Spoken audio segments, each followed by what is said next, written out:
doorasho qurux badan bay ahayd oo dimuqraadiyad bilowgeed ah oo dad la soo xulay oo dad badan ay soo xuleen haddana erge noqday haddana ergadii ay noqdeen inay iyagu ay xabaaraan sawdkii dadkii kale kadibna ay si qurux badan u codayaan runtii waxa ay system cusub oo ina ku cusub laakiin bilow fiican ah فاطمة أحمد محمود وعضي مريم محمود ديرية وعضيسي doorashada waxaan u arkaa inay tahay doorashadii ugu wanaagsaneed waqtiga kan sababta oo ah maadaama la gaari waayay qof iyo cod maadaama la gaari waayay waxay ahayd tii looga badin waayay oo la doortay aad baan u soo dhaweynayaa aad baan ugu qanacsanahay sida wax u socdaan qodobka labaad haddaan soo gudbo doorashadii maanta dhacday runtii waxay ahayd mid si xaq ah iyo si xalaal ah ku dhacday waxay ahayd mid sharaf badan waxay ahayd dadka yimid oo loo soo xulay inay maaragtay cod ka bixiyaan runtii waxay ahayd dad ku habboon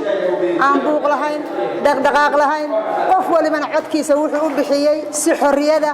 madax bannaan isagoo uu ku kalsoon cidda uu dooranayo علي ميرا عطل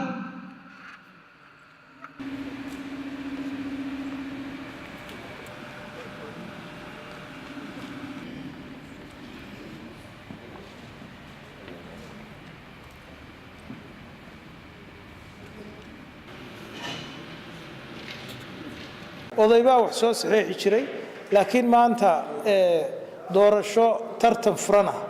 ayaa lagu kala baxay marka xildhibaanka maanta mas'uuliyadda loo dhiibow waxaad ogaataa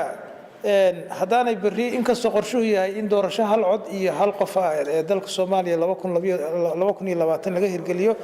haddana waxaad ogaataa in wadadii in la isdoorto cagta la saaray xisaabtanku inuu noqon doono qofka maanta la doortayo maxaad ummadda Soomaaliyeed iyo degmada aad ka soo jeedo ku soo kordhinaysaa taasay noqonaysaa taasana lagu xisaabtamayaa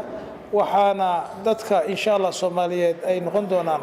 dad maaragtay dawladnimadu ay maaragtay u bilaaban tahay oo codkooda haddii alla idmo maaragtay cidda ay mas'uuliyadda u dhiibanayaan ay ku soo saaraan عبد العزيز محمد محمود قم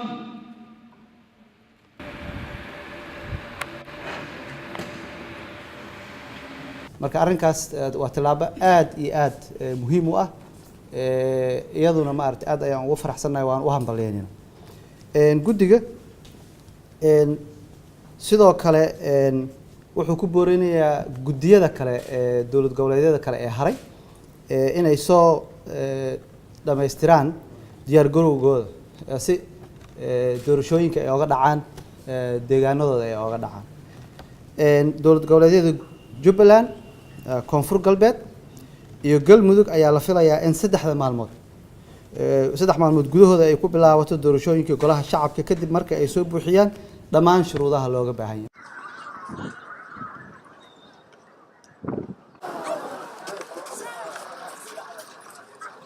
waxaan jeclaan lahaa aniga fikir ahaan inuu soo baxaa hogaamiye daacad ah oo cadaalad ku shaqeeyo oo dadkiisa ay soo doorteen oo waddanka horumar gaarsiin karo koo inuu ahaadaa mid soo celi kara midnimadii Soomaaliya oo Soomaaliya oo dhan hal ka dhigi karo oo inuu soo celi karaa hantidii ay leedahay Soomaaliya waxaa jira wadooyin burbursan inuu wadooyinkaas oo dhisay sidoo kale tayadii ciidanka militariga inuu soo celinayo waxaa kala jeclaalayaa ku doornaa waxa kamid ah inuu soo celiyo maxkamad cadaalad maadaama Soomaaliya cadaalad ka jirin oo ka jirta musuqmaasuq in hogaamiye musuqmaasuqaas iyo cadaalad darrada ka saari karo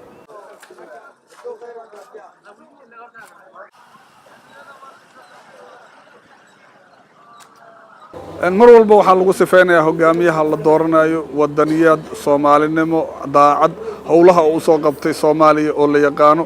يعني قفك إنه اللي يقام باكجراوند يجي واحد صاقبتي إنه سنة هين قفك قيب قاتي دجالدي إنه إزدلك مارتي محل قبائلاتك شروطها أقوى وهذا مدحونا هذا الجوجا بوحية أنا حاسس لنا إن قفل بالصومالية إنه كل ماذا يتوقف البوجرنا يعني هو البوناجا مارتي وحوض قبسك الشيء هدو سبح وين ضدك وناجا اللي قدرنا laakiin waxaan mar walba u jeedinaynaa xildhibaanada cusub inay fursad siiyaan madaxweynaha hadda jooga inay fursad siiyaan aad aan u dhiirigelinaynaa taas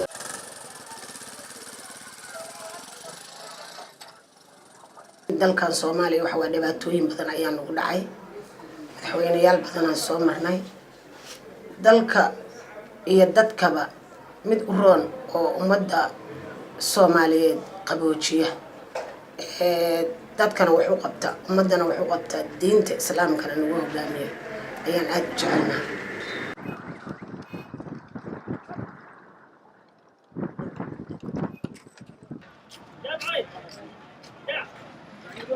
xildhibaan meesha aad biilka heshid u tagay uma baahnin waxaan u baahannahay ummadda Soomaaliyeed guud ahaan bay u baahan tahay xildhibaan waxtar ah waaya arag ah maxaa la yiraahdaa dalka iyo dadkaba wax tari karaan yaan u baahannahay